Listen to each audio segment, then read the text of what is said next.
के आसपास।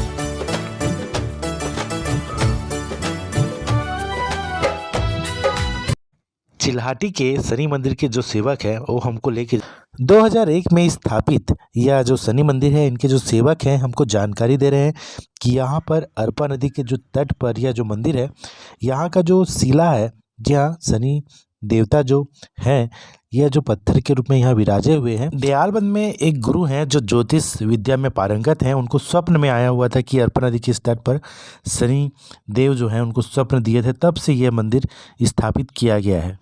आप जब यहाँ आएंगे तो महाराष्ट्र में अहमदनगर में ज़िले में जो स्थित है प्राचीन मंदिर शनि मंदिर का, शनि सिंगनापुर, वहाँ आ गए हैं ऐसा लगता है। क्योंकि शनि सिंगनापुर के बारे में तो बताया हुआ था कि कम से कम 300 साल पहले एक शिलाखंड नदी के किनारे मिला हुआ था, जिसमें कुछ लोग कुछ कील हथौड़े से वार करते हैं तो उस पत्थर से ब्लड निकलता है। मन में विचार ये आता है कि मूर्ति स्थापित ना करके एक पत्थर को लोग क्यों पूजते हैं शनि देव के बारे में। तो यह जो मंदिर है शनि सिंगनापुर का, ये प्रतिरूप के रूप में स्थापित किया गया है, क्योंकि वहाँ ये बताया जाता है कि जो पत्थर पर जब कील ठोकते हैं तो ब्लड निकलता है। उसके बाद जो व्यक्ति हैं वहाँ से डर के मारे भाग जाते हैं। बाद में गाँव के लोग आते हैं, उस पत्थर को उठाते हैं, मगर उठा नहीं पाते। बाद में एक व्यक्ति को स्वप्न में आते हैं शनिदेव और बोलते हैं कि उस गांव के उस मामा भांचे जो सगे रिश्ते होंगे वही उस पत्थर को उठा पाएगा। बाद में इस पत्थर को उठाकर शनि सिंगनापुर में स्थापित किया गया। फिर तब से शनिदेव की पूजा वहां आराधना की जाती है। उसी का रूप है, उसी का प्रतिरूप है चिल्हाटी का यह शनि मंदिर। शनि की अपने पिता सूर्यदेव से शत्रुता की जो पौराणिक कथा है, इसके बारे में तो आप सुने ही होंगे, मगर मैं यहाँ फिर से उसको बताना चाहूँगा कि जो शनि भगवान के जो पिता हैं सूर्य है, और माता का नाम है छाया। उनकी जो माता को सवर्णा भी कहते हैं, लेकिन उसके पीछे एक कहानी है। राजा दक्ष की कन्या संज्ञा का विवाह सूर्य देवता के साथ हुआ था, और संज्ञा सूर्यदेव के तेज से परेशान रहती थी, उनकी गर्मी से काफ़ी अधिक परेशान रहती थी। तो वह सूर्यदेव की अग्नि को कम करने के लिए सोचने लगती थी।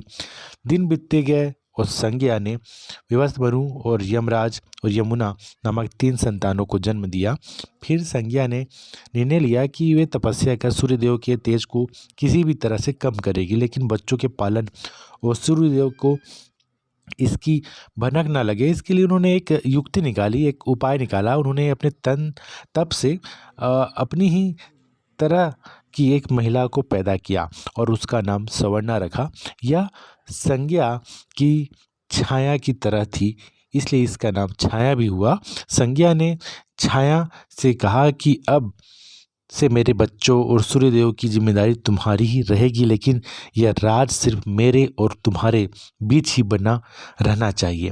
यह कहकर संज्ञा वहाँ से चलकर पिता के घर पहुँची। तो पिता ने कहा, पिता तो उनके जो दक्ष थे, उन्होंने कहा कि तुमने अच्छा नहीं किया, तुम पुनः अपने पति के पास जाओ। जब पिता ने शरण नहीं दी तो संज्ञा वन में चली गई और घोड़ी का रूप धारण करके तपस्या में लीन हो गई। इधर सूर्यदेव को जरा भी आभास नहीं हुआ कि उनके साथ रहने वाली संज्ञा नहीं सवर्णा है। सवर्णा अपने नारी धर्म का पालन करती रही और छाया रूप होने के कारण उन्हें सूर्यदेव के तेज से कोई परेशानी नहीं हुई। सूर्यदेव और सवर्णा के संयोग से ही मनु और शनिदेव भद्रा 3 संतानें का जन्म हुआ। कहते हैं कि शनिदेव छाया के गर्भ से हुए थे और छाया ने भगवान शिव की कठोर तपस्या की थी। भूख प्यास धूप गर्मी सहने के कारण उनका प्रभाव छाया के गर्भ में पड़ रही संतान यानी कि शनिदेव पर भी पड़ा। फिर जब शनिदेव का जन्म हुआ तो उनका रंग काला निकला। यह रंग देखकर सूर्यदेव को लगा कि यह तो मेरा पुत्र नहीं हो सकता। उन्होंने छाया पर संदेह करते उन्हें अपमानित किया। माँ के तप की शक्ति शनिदेव में भी आ गई थी। उन्होंने क्रोधित होकर अपने पिता सूर्यदेव को देखा तो सूर्यदेव उनकी शक्ति से काले पड़ गए, उनको कुष्ठ रोग हो गया। अपनी यह दशा देखकर घबराए जो सूर्यदेव हैं भगवान शिव की शरण में पहुँचे।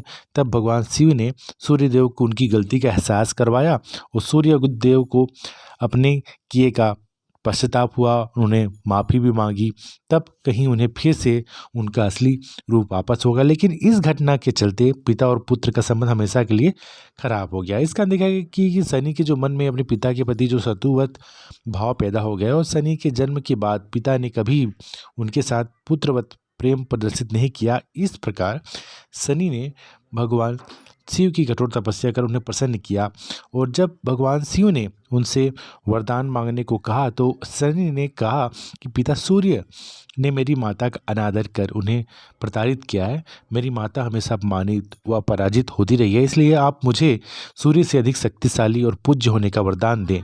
तब भगवान आशुतोष ने, जो शंकर जी हैं, वरदान देते कि तुम 9 ग्रहों में श्रेष्ठ स्थान पाने के सर्वोच्च न्यायाधीश और दंडाधिकारी रहोगे। साधारण मानव तो देवता, असुर, सिद्ध, विद्याधर, गंधर्व, नाग सभी तुम्हारे नाम से भयभीत होंगे। तो ये शनि की कहानी है।